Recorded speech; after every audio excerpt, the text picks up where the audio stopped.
नमस्कार, news top 9 मध्ये आपल्या सगळ्यांचं स्वागत। मी निखिला। सुरुवातीलाच आपण पाहूयात आजच्या मोठ्या राजकीय बातम्या। सिनेट निवडणुका उद्याऐवजी मंगळवारी घेण्यास हायकोर्टाची परवानगी। 24 तारखेला मतदान तर 27 तारखेला मतमोजणी होणार। मुंबई विद्यापीठाची विनंती हायकोर्टाकडून मान्य। हा विजय युवा सेनेचा नाही तर 13,500 पदवीधारकांचा। सरकारने पदवीधरांच्या विरोधामध्ये रचलेलं षडयंत्र न्यायालयाने हाणून पाडलं। युवासेना 10 पैकी 10 जागा जिंकणार।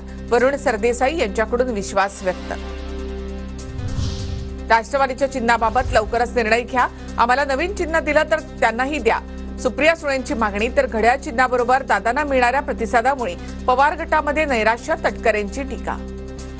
राष्ट्रवादी काँग्रेस पक्षाच्या घड्याळाच्या चिन्हाच्या सोबत जनसन्मान यात्रेला मिळणारा अभूतपूर्व प्रतिसाद याच्यामुळे नैराश्य आलेले काही मंडळी जाणीवपूर्वक सर्वोच्च न्यायालयामध्ये काही युक्तिवाद करण्याचा प्रयत्न करतात। वडीगोद्रीमध्ये मराठा आणि ओबीसी कार्यकर्ते आमने सामने। मराठा संघटनांच्या बाईक रॅलीवेळी दोन्ही गटाच्या कार्यकर्त्यांकडून घोषणाबाजी।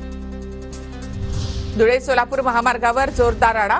आंतरवाली सराटी गावामध्ये जाणारा रस्ता अडवल्यामुळे गोंधळ। आंदोलकांना हटवण्याचे प्रयत्न सुरू। जरांगेंच्या समर्थनार्थ आज धाराशिव आणि बीड बंद। बाजारपेठ, शाळा, महाविद्यालय बंद।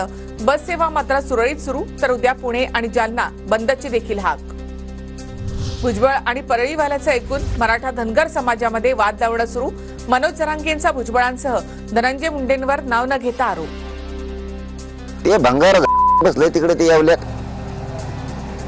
दलिंदर पाहिला असती कुडली 80-150 ते पडलीवाला गाड्या देत एखादी बार त्याच्या जीवारी आमच्यात मारा मारायला होतो धनगरात मराठ्यात।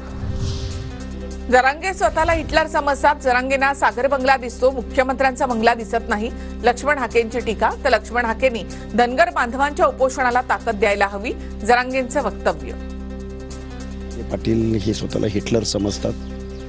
त्यांना सागर बंगल्याशिवाय दुसरा कोणाचा बंगला दिसत नाही, मुख्यमंत्र्याचा पण दिसत नाही। त्या सागर बंगल्यात राहणाऱ्या व्यक्तीचंच नाव घेताना दिसून येतं।